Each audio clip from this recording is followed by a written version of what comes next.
আলহামদুলিল্লাহ, আপনারা দেখতে পাচ্ছেন আমরা এই মুহূর্তে লুদুয়া মাদ্রাসাতে আমরা আসছি। লুদুয়া ইশাতুল উলুম মাদ্রাসা যেটি, এটাই আপনারা দেখতে পাচ্ছেন আমরা এখানে আসছি।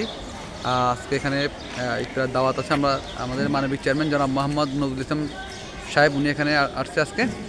বিশেষ করে আজকে লুদুয়া মাদ্রাসা খুব দেখার মতো একটি জায়গা, খুবই সুন্দর একটি জায়গা। আমি দেখাচ্ছি আপনাদেরকে। মূলত এটি বিশাল আয়তন নিয়ে একটি মাদ্রাসা। এখানে প্রায় 1000-এর উপরে ছাত্র, না এখানে প্রায় 1000-এর উপরে এখানে ছাত্র। আপনারা জানেন যে এটি হলো লক্ষ্মীপুর রায়পুর উপজেলা 6 নং কারওয়া ইউনিয়ন।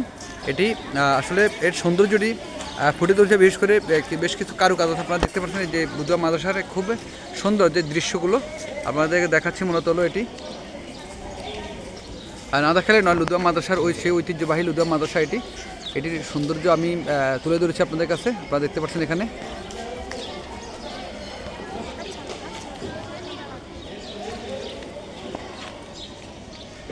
এটি কিন্তু ইফতারের আগ দিয়ে এই দৃশ্যটি আমি দেখাচ্ছি আপনাদেরকে। মূলত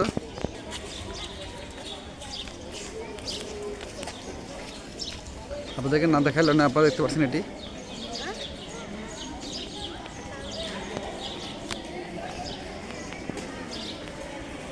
লুদুয়া মাদ্রাসার যে দৃশ্য খুবই সুন্দর, ভালো লাগছে। আমি দেখাচ্ছি আপনাদেরকে। মূলত সে ঐতিহ্যবাহী লুদুয়া মাদ্রাসা এটি।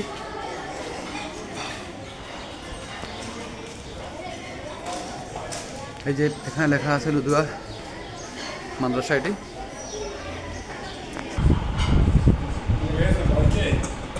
হ্যাঁ, বাড়িতে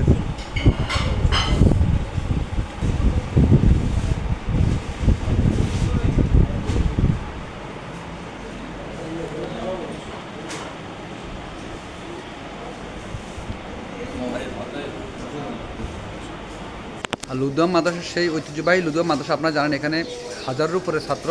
এখানে যে এই যে পুষ্করণী, একটি পুষ্করণী দেখতে পাচ্ছেন, বিশাল আয়তনে একটি পুষ্করণী এখানে আছে। এটা কিন্তু এখানে খুবই সৌন্দর্য। আসলে লুদুয়া মাদ্রাসার যেই পরিবেশ, অত্যন্ত ভালো পরিবেশ। আপনারা দেখেন একটি কোনো ময়লা আবর্জনা নাই। যে এত বড় ফিল্ড এখানে এই মাঠে দেখতে পাচ্ছেন, এখানে খুবই পরিষ্কার পরিচ্ছন্নতা। বিশেষ করে তাদের পুরোটাই কিন্তু পরিষ্কার পরিচ্ছন্নতা। এখানে আমাদের আজকে আসছে আমাদের এখানে আমাদের মানবিক চেয়ারম্যান জনাব মোহাম্মদ নজরুল ইসলাম সাহেব এখানে উপস্থিত হয়েছেন আজকে।